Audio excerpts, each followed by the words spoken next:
চোখের জ্বালা শুকাচ্ছে না যে আমি ব্লগ করব, মানে আবার আটকাতেও পারছি না। তাহলে আজকে ব্লগটা আমি আবার, কথাটা আছে মেয়েদের চোখের জলে নাকি অনেক ক্ষমতা থাকে, অনেক শক্তি থাকে, মানে পাহাড় পর্বত মুনি ঋষি সবাই টলে যায়। শুধু মনে হয় আমার বাড়ির আমার বরটা ছাড়াই সবাই আমার চোখের জলে দাম দিতে জানে। আজকে ছিল বছরের শেষ দিন, মানে চৈত্র মাসের শেষ দিন, কিন্তু এই দিনটা যে আমাকে এইভাবে কাটাতে হবে আমি কোনোদিনও আশা করিনি। আর আমার পেছনে যে কি হয় না হয় আমি কিন্তু কমেন্ট সেকশন না খুললে আর কিছু জানতে পারি না, কারণ কে আমাকে নিয়ে কি বলছে সবার কাছে গিয়ে গিয়ে কথা বলা তো আমার পক্ষে সম্ভব নয়। ওই আমার বরের মুখ থেকে দুই একটা করে কথা শুনি, তখন আমি বুঝতে পারি যে এই কথাটা বলতে পারে, অমুক সেই কথাটা বলতে পারে। তো আজকে সেরকমই কিছু কথা শুনে আমার এত খারাপ লেগেছে আর এত দুঃখ লেগেছে যে আমি আমার চোখের জল থামাতে পারছি না। আর তা বাদেও আরও একটা কারণ রয়েছে, সেটা হলো আমার শ্বশুরমশাই বাৎসরিক কাজ। বাৎসরিক ঠিক নয়, শ্বশুরমশাই আজ আমাদের ছেড়ে চলে গেছে 4 বছর হতে গেল। আমি যখন সবে সবে ইউটিউবিং শুরু করেছি তখনই উনি চলে গেছে। ওনাকে সেইভাবে আমি কোনো উপহার বা ভালোবাসার জিনিসপত্র দিতে পারিনি, ওই সামান্য দু একটা জামাপত্র এই সমস্ত। আর উনি তো বিশেষ কিছু খেতেও না খাওয়াতেও পারিনি। যখন আমি 3 মাসে প্রেগনেন্ট তখন শ্বশুরমশাই মারা গেল। তার শ্রাদ্ধে আমার অবস্থা এমনই ছিল, কার্ডে আমার নাম সবার লাস্টে ছিল। এই দুঃখ আমার বলার কিন্তু জায়গা ছিল না, আমার একমাত্র জায়গা ছিল আমার বর। কিন্তু তারও না সেই ক্ষমতাটা ছিল না যে সবার মুখের উপর গিয়ে বলবে যে তার নামের পরে আমার নামটা বসাতে। তোমরা বলো তো, যদি শ্বশুরমশাই মারা যায় তাহলে স্বামীর নামের পরে কি বউয়ের নাম আসে, না সবার লাস্টে গিয়ে হয়তো বউয়ের নাম আসে? না, আমার এটা খুব জানার ইচ্ছা। তাতে আমার সংসার টিকুক টিকুক না টিকুক না টিকুক কিচ্ছু আমার যায় আসে না। আমার আজকে এই উত্তর চাই, আমাকে এই উত্তর তোমাদেরকেই কমেন্ট করে দিতে হবে যে আমি এটা ভুল আবদার করছি না মানে খারাপ দাবি করছি তোমাদের কাছে। কারণ আজকের ব্লগে এমন অনেক কিছু তোমাদের সাথে আমি শেয়ার করব যে যার ফলে হয়তো আমার এই সংসারটাই আর টিকবে না। সকালবেলা ঘুম থেকে উঠে তোমাদের লিটিল গার্লের গায়ে তিলের তেল আর হলো গিয়ে কাঁচা হলুদ এই দুটো একসাথে মিক্স করে গায়ে লাগাচ্ছি। শুনেছি তিলের তেল নাকি গায়ে মাখলে পূর্বজন্মের যা পাপ থাকে সেই পাপ খণ্ডন হয়। জানি না আমরা কি আগে জন্মে পাপ করেছি যে সামান্য আমাদের একটাই চাওয়া যে শ্বশুরমশাইয়ের দিবসীটা যেন এবছর হয়। তাই আমার বর করবে না, মানে সকাল থেকে কাঁদতে কাঁদতে কাঁদতে কাঁদতে সারা দিন কাটছি। কালকে রাতের থেকে আমার এই কান্না শুরু হয়েছে। যতবার আমি বলছি যে না আমি শ্বশুরমশাইয়ের কাজটা করতে চাই, শ্বশুরমশাইয়ের কাজটা যেন বাড়িতে হয়, আমার বর ততবারই বারণ করছে। এটা কি বলো তো, এটা কি অন্যায় আবদার? আমি কি ছেলের হাতের মোয়া চেয়েছি যে বাজার থেকে আমাকে একটা মোয়া কিনে এনে দাও? আমি একটা সঠিক জিনিস চাইছি। কজন বৌমা বলো তো এই জিনিসটা চাই? আমার সেটাই মানে ইয়ে। আর আমি তো চাইলেই ধরো অনাথ আশ্রমে যে সমস্ত বাচ্চা কাচ্চারা রয়েছে বা আমি যেখানটায় গিয়ে জামা কাপড় খাবার দাবার দান করে সেখানে করতে পারতাম না। আমার এটা ইচ্ছা যে শ্বশুরমশাইয়ের বাড়ি রয়েছে, শ্বশুরমশাইয়ের বাড়িতে শ্বশুরমশাইয়ের আত্মীয় স্বজন আমার বাপের বাড়ির লোকজন সবাই মিলে আসবো একসাথে। শ্বশুরমশাইয়ের এই দিনে বাড়িতে একটা কীর্তন হবে, এই সামান্য আমার একটা চাওয়া। সেটা নিয়েই এত পৃথিবী তোলপাড় হয়ে যাচ্ছে, মানে আমাকে সাপোর্ট করছে না আমার বর।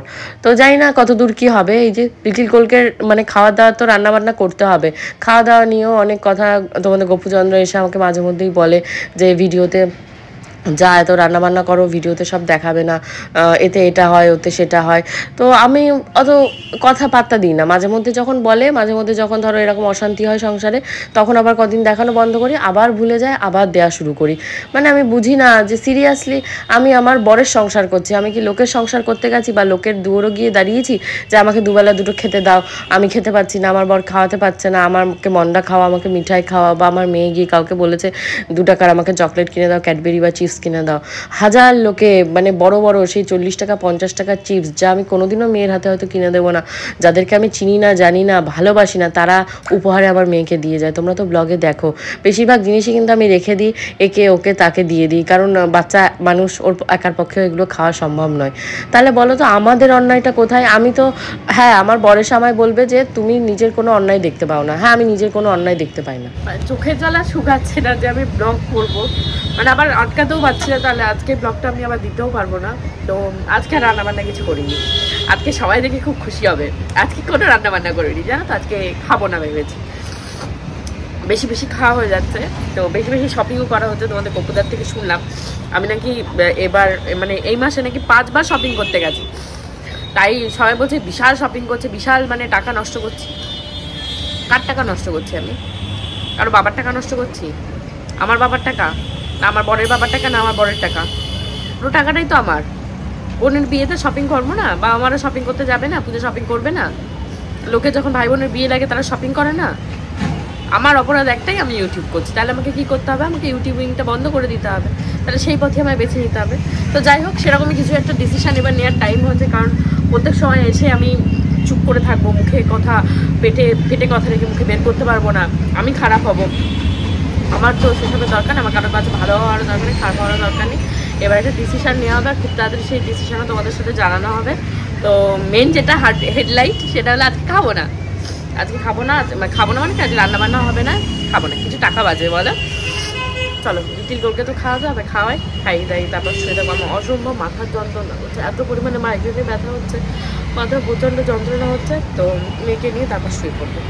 তোমাদের গপুদা এসে আমাকে মাঝে মধ্যেই বলে যে তুমি রান্নাবান্না যা করো ব্লগে দেখাবে না।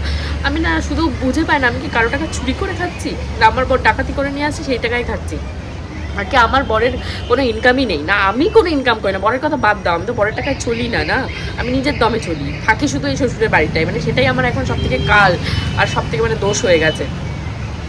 তো সেই রান্না করে কেন দেখিয়েছি, আমরা খেয়ে বিশাল মজায় রয়েছি, আর অন্যরা খাচ্ছে না, অন্যরা বাড়িতে খাচ্ছে না। তোমাদেরকে আগের ব্লগে বলেছিলাম যে আমাকে কে কদিন ডেকে নিয়ে গিয়ে খাওয়ায়, আর কে কত জায়গায় আমাকে খাওয়াতে নিয়ে যায়, যে আমি সবাইকে খাওয়াতে নিয়ে যাব, আমি সবাইকে নিমন্ত্রণ করে খাওয়াবো। তাদের লোকজনদের নিয়ে তারা ঘুরতে যায় না, তারা বড় বড় জায়গায় যায়। গোপাল বলছে তারা তো লুকিয়ে লুকিয়ে যায়, তা আমি লুকাবো কেন? আমি কি চুরি করে যাচ্ছি? আমার সামর্থ্য নেই, আমি 10 জনকে খাওয়াবো না, পরিষ্কার কথা। তাদের সামর্থ্য আছে, তারা 10 জনকে কেন 100 জনকে খাওয়াক।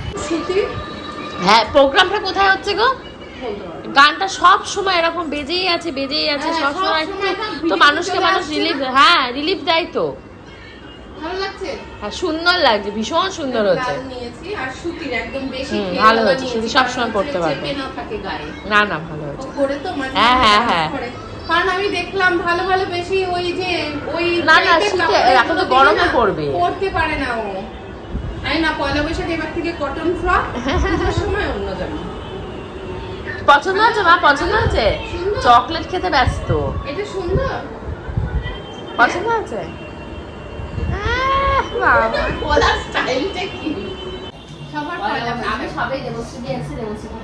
আরে আমি আসবো, তো দোকানে দোকানে যায়, আসতে আর পাচ্ছি না। যে সম্পাদি আসবে বলেছে, আমাকে আরো বেশ সপ্তাহ আগে ফোন করেছে, কালকে দেখা হলো, ওনারা তো আসলো না এখন। তুমি অনেক রোগা হয়ে গেছো। প্রিয়াঙ্কা তো আরো রোগা হয়েছে।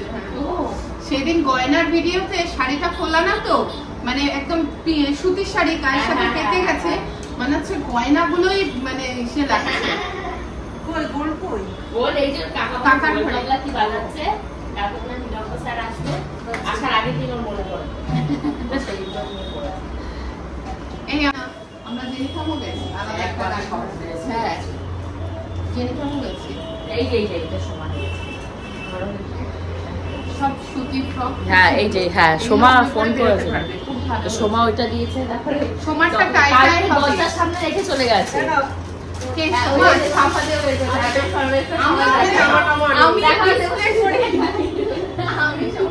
জামা আনিনি, খেলায় না, কোথায় ঘুরতে গেছিল? কাছে কোথায়? সুন্দরবনে। এটা খুলে রাখবে বুঝলে, এটা ওটা এখন আরেকটু ওগুলো কি রয়েছে গো? লেটার সিরিজ সাজানো। ও আচ্ছা। তুমি খুলে দেবে, ও এরপরে বি এর পরে সি, এগুলো খুলে সাজানো। এইগুলো তোমাকে জানি না এখন দেয় কিনা, কিডসিতেও দেয়। কিডসিতে তা করতেই করে ভালো। তোমাকে তো আমি বললাম দিয়ে দাও মেয়ে দেখতে, তুমি সকালবেলা তো 2 ঘন্টা, তারপরে একটা অভ্যাস হয়ে যেত। অভ্যাস হলে রাতের বেলা এখনো নেবে। এই যে গাছে ইঁচড় একটা, তারপর এখানে রয়েছে এই যে ফোর, তারপর এটা লাউ, এই সমস্ত নিয়ে এসেছে। ওই এইটা হলো সময় ছিল কালকে। হ্যাঁ একটু কিন্ডার জয় দেখা, সম্পাদি ওই যায়, সম্পাদি আরো কি কি নিয়ে এসছে ও পাশে, কিন্ডার জয়। এই যে সোমার জামাটা আমি পরে বসে আছি, সোমার জামাটা সোমা জামাটা কিন্তু আমি পরে নিয়েছি, আমাকে বলেছে দেখাতে, আমি তাই খাই। বাবা এই থোড়ও খুব ভালো লাগে। সোমা তো আর আমাদের খাওয়াবে না, শুধু প্রিয়াঙ্কা দিকেই খাওয়াচ্ছে, সব বলছে। সোমা আমি তোমাকে খাওয়াবো, বুঝেছো?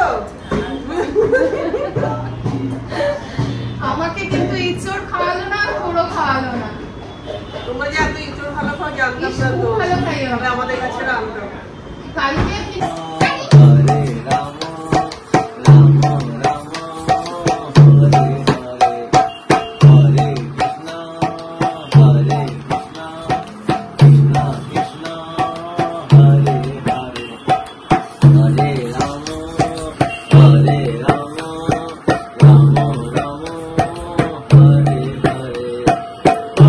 Krishna, Hare Krishna, Krishna Krishna বুঝতে পারছো মানুষগুলোকে, দেবশ্রীদি, সম্পাদি, সোমা, এরা কিন্তু আমার রক্তের সম্পর্কের কেউ না, কিন্তু এরা যথেষ্ট আমাকে ভালোবাসে। হ্যাঁ, এটা হতে পারে তোমরা হয়তো বলবে যে হ্যাঁ তোমাকে উপহার দেয় তাই তোমরা ভালোবাসো। অ্যাকচুয়ালি তোমরা কিন্তু লক্ষ্য করলে দেখতে পাবে যে আমি কিন্তু উপহার আমার কাছে ম্যাটার করে না, কারণ কে আমাকে কি উপহার দিল সেটা কিন্তু আমার কাছে তুচ্ছ সামান্য। কারণ আমার কাছে সবথেকে মূল্যবান কোনটা, তাদের সেই ভালোবাসাটা। তারা কোন ভালোবাসার জায়গা থেকে আমার জন্য এই জিনিসগুলো নিয়ে এসছে। অ্যাকচুয়ালি কী বলো তো, সারাদিনেই যে তোমরা আমাকে কমেন্ট সেকশনে কমেন্ট করো, এই কমেন্টগুলো কিন্তু আমার কাছে ভীষণ ইম্পর্টেন্ট। কারণ লাইফে মানুষ এত ব্যস্ত, তাদের কারো হাতে এক সেকেন্ড টাইম নেই ফোন করে জিজ্ঞাসা করার। যেমন আমারই টাইম নেই আমার মাকে ফোন করে জিজ্ঞাসা, মা তুমি কি সারাদিনে খেয়েছো? এটা তো আমার দায়িত্ব কর্তব্যের ভেতরে পড়ে, যে আমার মা যে আমাকে এত কষ্ট করে মানে বড় করেছে, বিয়ে থাওয়া দিয়েছে, আমার কোনো মুখ থেকে মানে কথা বেরোনোর আগে সেই জিনিসটা হাজির করে দিয়েছে। এখনও সে নিজে রান্না করে খেতে পারে না, কিন্তু আমাকে মানে যখন দেখে আমি ভিডিওতে এরকম করছি বা গিয়ে হয়তো বলছে আজকে মানে রান্না করতে পারিনি, কষ্ট হয়েছে, মেয়ে জ্বালিয়েছে, সে রান্নাবান্না করে এখনও বাটিতে তোলার চেষ্টা করে। তা এইগুলো কে করে? এই যে ভালোবাসা, সেই ভালোবাসা হয়তো পূজাকে মা অনেক টাকা সোনার গয়না বানিয়ে দিল, হয়তো আমাকে দিল না। তা এই জায়গা দিয়ে কি আমি এই জায়গাটা বিচার করতে পারি না? এই জায়গা দিয়ে কোনোদিনও আমার মনে হয় না এটা বিচার করা সঠিক কোনো মানুষের লক্ষণ। তো আগে আমি বুঝতাম না, এগুলো নিয়ে ভীষণ কান্নাকাটি করতাম তোমাদের গপুদার কাছে, কিন্তু পরে আমি বুঝলাম দেখো যার যার জায়গায় শেষে ঠিক। আমি যদি মানে নিজের লোভটা সংবরণ করতে পারি তাহলে কিন্তু আমি সব থেকে বড় খুশি হব। কমেন্ট সেকশনে আমাকে অনেকে এটাও কমেন্ট করে বলে তুমি প্রচুর লোভী। হ্যাঁ আমি লোভী, আমি ভালোবাসার লোভী। কেউ যদি আমাকে ভালোবাসা দেয় আমি তাকে কিন্তু সেই সম পরিমাণ ভালোবাসা দেওয়ার চেষ্টা করি। আজকে সোমা কী প্রয়োজন আছে, তার শ্বশুরবাড়ি থেকে থোর, মোচা, তারপর ইঁচড়, কাঁঠালের একটা লাউ, এই সমস্ত তার বরের স্কুটিতে করে আমার দরজার সামনে রেখে চলে গেছে। সে গেছে তার বাপের বাড়িতে মানে পয়লা বৈশাখে জামা কাপড় কিনবো বলে। আমাকে 2 থেকে 3 বার ফোন হয়ে গেছে যে প্রিয়াঙ্কাদি আমি লিটিল গোল্ডের জন্য যে জামাটা দিয়েছি সেই জামাটা ওর গায়ে হয়েছে কি হয়নি অবশ্যই আমাকে জানিও, আমি সেই বুঝে জামাটা পাল্টে দেবো। এইটুকু কজন করে? দেবশ্রীদি, সম্পাদি 2বার 3বার ফোন করে করে মানে লিটারেলি আমার কাছ থেকে অ্যাপয়েন্টমেন্ট নেওয়ার মতন যে প্রিয়াঙ্কা তুমি কখন বাড়িতে থাকবে, তখন আসবো। তো এই ভালোবাসার কিন্তু মূল্য দিয়ে হয় না যে আমাকে ক টাকার উপহার দিল আর ক টাকার আমাকে মিষ্টির প্যাকেট দিয়ে গেল। দেবশ্রীদি রাতের বেলা এসে আবার রসগোল্লাও দিয়ে গেছিলো, যদিও আমি আর কিছু পাঠাতে পারিনি কারণ আমার মন মানসিকতা এতটাই খারাপ, তা আমার হয়নি। কিন্তু পরে আমার চোখের জল দেখে আমার বর ব্যাপারটা মেনে নিয়েছে, আর আমার ছোটো ননদের সাথেও কথাবার্তা হয়েছে। সে আমার বরকে বুঝিয়েছে দেখ প্রিয়াঙ্কা একটা আবদার করেছে, এই আবদারটা রাখার দায়িত্ব আমাদেরই। আর অ্যাকচুয়ালি কী বলো তো, আমার বরের কাছে আমার হয়ে দুটো ভালো কথা বলার তো কোনো লোক নেই, আর আমার বাবা মা আমার সংসারে একদমই ইন্টারফেয়ার করে না। মানে ধরো আমার সাথে কত ঝগড়া হয়, কত অশান্তি হয় তোমাদের গোপুচন্দ্রে, আমি বাপের বাড়িতে চলে যাই, আমার মা বাবার কাছে গিয়ে বলিও না, আর তারা বুঝতে পারলেও কিন্তু গোপুচন্দ্রকে একবারও ফোন করে ডেকে পাঠিয়ে বলে না যে তুমি কেন প্রিয়াঙ্কাকে এরকম কথা বলেছো বা প্রিয়াঙ্কা কেনই বা তোমাদের বাড়ি থেকে চলে আসবে। আমি এটা লিটিল গোল্ড হওয়ার আগের কথা বলছি, যখন আমি মানে চণ্ডীমূর্তি ধারণ করে নিতাম। এখন আমি অনেক কাম অ্যান্ড কুল হয়ে গেছি, কারণ আমার মেয়েটার ভবিষ্যতের কথা আমাকে ভাবতে হবে। কি তোমাদের গোপুচন্দ্র আমাকে টাইম দিল না, আর কি আমাকে ঘুরতে নিয়ে গেল না, ওই নিয়ে বসে থাকলে হবে না।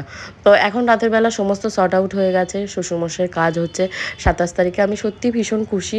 আমি মানে সকাল থেকে এত দুঃখে ছিলাম মানে আমি এখন আজকে ভয়েস ওভার দিচ্ছি, আমি মানে পরে এডিটিং করছি আর হাসছি যে আমি এত কান্নাকাটি করেছি। অনেক ফুটেজ ছিল যেগুলো ভিডিও করেছিলাম যে তোমাদের গোপুদাকে ব্ল্যাকমেল করার জন্য, যদি ভিডিও মানে শ্বশুরমশাই কাজটা না করো তাহলে আমি সবাইকে ইউটিউবে দেখিয়ে দেবো। তো তোমাদের গপুদা ফাইনালি বুঝেছে আমার কথাটা ছোটো ননদের বোঝানোতে। তো তোমাদের সবার কিন্তু নেমন্তন্ন থাকলো, আর ডেটটা আগে থেকেই বলে দিলাম 27 তারিখ। এবার একে একে সবাইকে ফোন করা শুরু করব। তো এখানে আমি একটা শাড়ি খুঁজছিলাম মানে কি শাড়ি কোথায় রেখেছি খুঁজে পাচ্ছি না। আমার বড় ননদের শাশুড়ি মায়ের জন্য আমি একটা শাড়ি কিনেছিলাম, যদিও আমার শাশুড়ি মা নেই। উনি যখন আমাকে দেখতে গেছিলো মানে প্রথমবার তোমাদের গোপুচন্দ্রের বাড়ি থেকে, তো মামনি গেছিলো আমার বাপের বাড়িতে। তো আমি চেষ্টা করি ওনাকে বছরে একটা করে শাড়ি দেওয়ার, তো সেই শাড়ি খুঁজছিলাম। তো পরে আমি যে শাড়িটা পাঠিয়েছিলাম তো মামনি বললো গোপুচন্দ্রকে যে শাড়িটা একটু ভারী হেভি হয়ে গেছে, উনি যেহেতু বয়স্ক মানুষ বাড়ি থেকে এখন একটা বিশেষ বেরোয় না, প্রিয়াঙ্কাকে বলি সুতির শাড়ি দেওয়ার জন্য। তো আমি সুতির শাড়ি দেখছিলাম, আমি সুতির শাড়িও কিনেছি, ভালো ভালো মলমলের শাড়িগুলো, যে যেটা পছন্দ হবে সেটা দেবো, কারণ 4-5টা শাড়ি রয়েছে, দেখিয়ে দিলেও হতো। তো আমি উপহারে দিচ্ছি, কে কাকে দেখিয়ে দেয়। তো সেই সমস্ত শাড়ি খুঁজে টুজে রেখে এখন জামা কাপড় যা ছিল খাটের উপর একটু এনার্জি পেয়েছি, শরীরটা একটু ভালো লাগছে।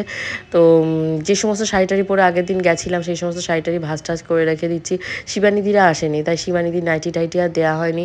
তো পয়লা বৈশাখে খুব ভালো আমার কাটবে মনে হচ্ছে, কালকের দিনটা জানি না কীভাবে কী কাটবো, কারণ কালকে ইচ্ছা ছিল যে তোষান বর্ণনা তোদের সবাইকে নিয়ে বারবিকিউ খেতে যাওয়ার। তা তোমাদের গপুদা বলছে কালকে পয়লা বৈশাখ যেহেতু কালকে যেতে না, আমরা পরবর্তীতে কোনো একটা দিনে যাব। আর এখন তো ভীষণ ব্যস্ত হয়ে যাব শ্বশুরমশাইয়ের মানে দিবসী কাজটা নিয়ে, কারণ বৈষ্ণব মতে বৈষ্ণবরা আসবে সব বাড়িতে, তার ক্যাটারিং, ডেকোরেটার্স, সবজি বাজার, মুদি বাজার, পনির টনির অনেক কিছু হবে, সেই সমস্ত একে একে গোছাতে হবে। তো এরই ভেতর দেখছি আমার হাতের পলার আংটিটা ভেঙে গেছে। তো এর আর গতি হবে না, দা গিরিমেশন থেকে বলে দিয়েছে এইবার মানে প্রিয়াঙ্কাদি সৌম্যদীপ ভেঙে মানে পড়ে গেলে পাথরটা তুমি এবার নতুন বানিয়ে নিও। তো এবার নতুনই বানাবো ভাবছি। তো দেখা যাক, কালকে পয়লা বৈশাখে অনেক জায়গাতেই নেমন্তন্ন রয়েছে, তো সেই সমস্ত জায়গায় যাব এবং সুন্দর একটা ব্লগ তোমাদের সাথে শেয়ার করব। আর একটা কথা বলতে চাই, আমি কিন্তু ইউটিউবে এসে আমার শ্বশুরবাড়ির নিন্দমন্দ বা আমার বাপের বাড়ির নিন্দমন্দ বা বরের নিন্দমন্দ এটা করতে চাই না। এটা একটা হিউম্যান রিয়াকশান, আমার সাথে খারাপ হয়েছে, আমার খারাপ লেগেছে, সেটা আমি বলার চেষ্টা করেছি। তোমাদের যদি কারো মনে হয় যে আমি এক্সট্রা কিছু বলে ফেলেছি, সেটা আমাকে কমেন্ট করেও জানাতে পারো, বা আমার বাপের বাড়ির শ্বশুরবাড়ির যারা রিলেটিভ রয়েছে তারা ফোন করেও বলতে পারো। যেমন আমাকে আমার ছোটো ননদ বোঝায় যে এইগুলো বলবি না, এগুলো বললে তুই হয়তো তোর ভিউজের জন্য বা অন্য কোনো পারপাসে বলছিস, বাট এটা মানুষ রিয়েলি নিয়ে নেবে। তো সেরকমই আমাকে বলবে, অবশ্যই আমি সেটা নিজেকে রেকটিফাই করার চেষ্টা করব। তো রাতের বেলা লিটিল গোল্ডকে অনেক ভালো টালো বেশি, আর ওই যে দেখালাম শাড়িটা, ওই শাড়িটা মামুনিকে ফাইনালি দেবো। আর হোপফুলি আজকে ব্লগটা ভালো লেগেছে। কালকে শুভ নববর্ষ রয়েছে, সবাই খুব ভালোভাবে কাটাও, আমিও খুব ভালোভাবে কাটাবো। পূজা কিন্তু এখানে নেই, পূজা কোথায় গেছে সেটা কিন্তু পরবর্তী ব্লগে তোমরা জানতে পারবে।